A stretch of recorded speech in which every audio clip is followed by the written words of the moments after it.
بسم اللہ الرحمن الرحیم۔ اصحاب کہف کون تھے؟ ایک چھوٹی سی جماعت سے دقیانوس بادشاہ کیوں ڈر گیا؟ جمعے کے دن سورہ کہف پڑھنے کے لیے کیوں کہا گیا؟ یہودیوں نے جو 3 سوال آپ صلی اللہ علیہ وسلم سے کیے تھے وہ کیا تھے؟ یہ جاننے کے لیے ویڈیو کو اینڈ تک ضرور دیکھیے۔ آپ ہمارے چینل پر نئے ہو تو اقرا من قلب چینل کو سبسکرائب کیجیے۔ حضور اکرم صلی اللہ علیہ وسلم نے اپنی امت کو یہ حکم دیا کہ وہ ہر جمعہ سورہ کہف پڑھے۔ اس کی ابتدائی 10 آیات اور آخری 10 آیات کی فضیلت احادیث میں بیان کی گئی ہے کہ جو ان آیات کو یاد کرے اور پڑھے گا وہ فتنہ دجال سے محفوظ رہے گا، اور جو اس سورہ کی تلاوت جمعے کے دن کرے گا تو آئندہ جمعے تک اس کے لیے یہ خاص نور کی روشنی رہے گی، اور اس کے پڑھنے سے گھر میں سکینت اور برکت نازل ہوتی ہے۔ کہف کا معنی غار ہے۔ اس سورہ میں اصحاب کہف کا واقعہ بیان کیا گیا ہے، اس لیے اسے سورہ کہف کہا جاتا ہے۔ اصحاب کہف کے اس قصے میں نوجوانوں کے لیے بڑا سبق ہے۔ آج کل کے نوجوانوں کا زیادہ تر وقت بے فضول کاموں میں برباد ہوتا ہے، دین کی طرف توجہ نہیں دیتے۔ کاش آج کے مسلمان نوجوان اپنی جوانی کا زیادہ تر وقت اللہ کی عبادت میں صرف کرے۔ عیسیٰ علیہ السلام آسمان پر اٹھا لیے جانے کے بعد لوگ بت پرستی کرنے لگے اور دوسروں کو بھی بت پرستی کرنے پر مجبور کرنے لگے۔ وہاں رومن امپائر تھا، وہاں کا بادشاہ دقیانوس تھا جو لوگوں کو بتوں کی عبادت کرنے اور ان کے نام کی نظر و نیاز دینے کی ترغیب دیتا تھا۔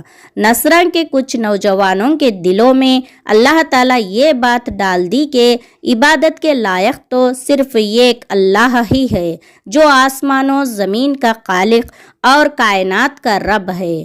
وہ اللہ اور اس کے رسول عیسیٰ علیہ السلام پر ایمان لے آئے۔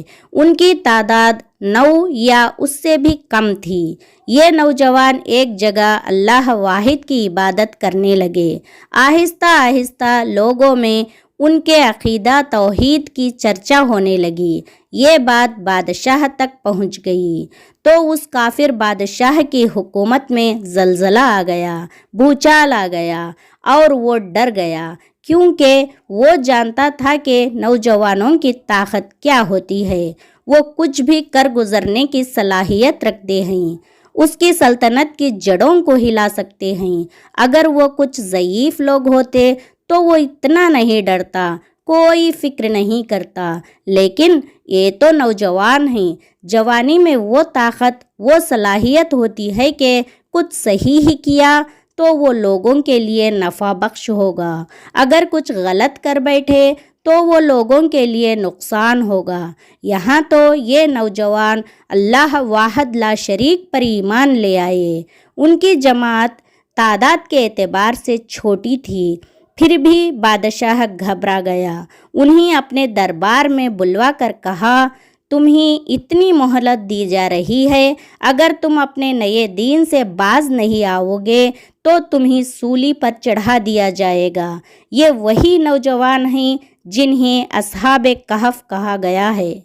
انہوں نے سوچا کہ ہمارے لیے ممکن ہی نہیں کہ بادشاہ کا مقابلہ کر سکے، چلو کہیں چھپ جائے، دیکھیں اللہ تعالیٰ کیا کرتا ہے ہمارے معاملے میں۔ انہوں نے بادشاہ اور اپنی مشرک قوم کے ڈر سے اپنے دین کو بچاتے ہوئے شہر سے دور ایک پہاڑ کے غار میں پناہ لی۔ کہف اس غار کو کہتے ہیں جو پہاڑ میں ہوتا ہے۔ اللہ نے ان کے کانوں پر پردے ڈال کر کانوں کو بند کر دیا تاکہ باہر کی آوازوں سے ان کی نیند میں خلل نہ پڑے۔ مطلب یہ ہے کہ اللہ نے انہیں گہری نیند سلا دیا۔ اللہ انہیں نیند میں کروٹیں بدلتا رہا۔ وہ 300 یا 309 سال وہاں سوتے رہے۔ جب ان کے غائب ہونے کی خبر مشہور ہوئی تو انہیں تلاش کیا گیا اور وہ ناکام رہے۔ اس غار کی شکل خاص ایسی تھی کہ غار کا داہنا حصہ شمال کی جانب تھا۔ غار میں دھوپ نہیں پڑتی تھی لیکن سورج کی روشنی پڑتی تھی۔